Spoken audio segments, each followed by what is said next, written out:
Hola. So we are going to... Is this backwards in? No, we're good. Okay. I'm just going to show you really quick why the Aspire sucks. There we go, I guess. Okay, so I wanted to go over some basic steps. Oh, this thing keeps like autofocusing, so hopefully it'll work. So what we're going to do is I'm going to show you how to center and do the coning. But mostly what I want you to get from this is how I bring the cone down. Coning typically is something everybody does a little bit differently. But first I get it on the bat by like pushing down. And then I push forward with this part of my hand, like push towards the center of the wheel, and then I kind of counteract that and I squeeze my fingers, and then as I'm going up I loosen up my grip. So basically my hands are going like this as I go up, but because I want it to be, wider and then thinner at the top. Now what I want to show you though is how I bring it down. Most people bring clay down like this. I tend to support with this part of my hand, left hand. This is our left hand. I'm double jointed in my left, and that's the only way I know. And then I take this part, like if you were to test meat. So I basically have a right angle.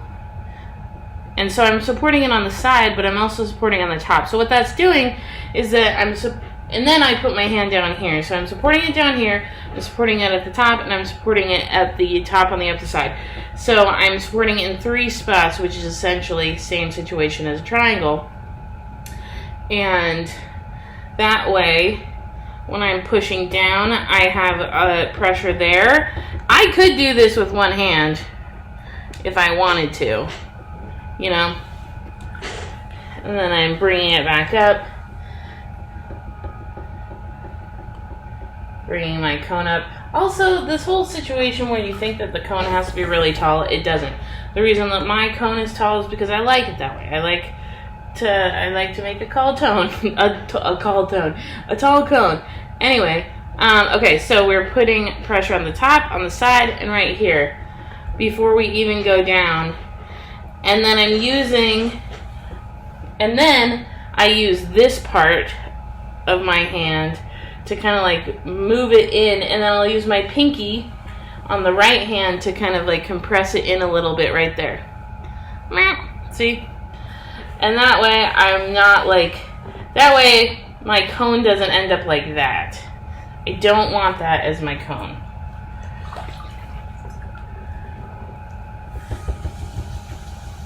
I want, or not cone, hockey puck, I guess.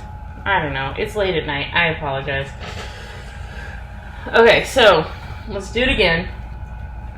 So we're going to push up, push forward, and then I'm going to squeeze with my fingers on my right hand, and then I'm quickly going to move my left hand over and then down. And I'm going to do it again without my right hand so you can see how. There we go.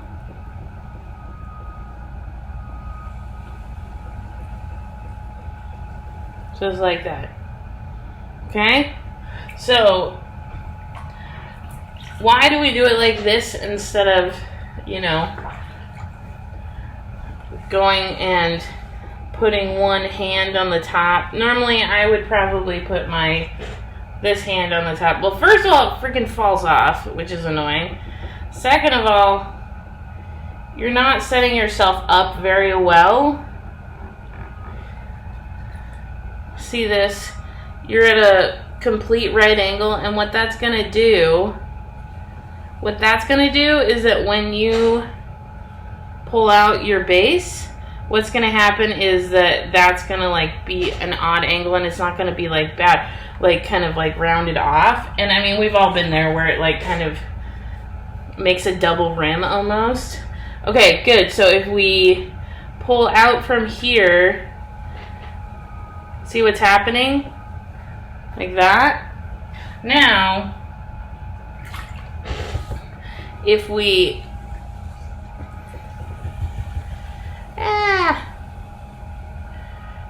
well, that's good enough, I guess.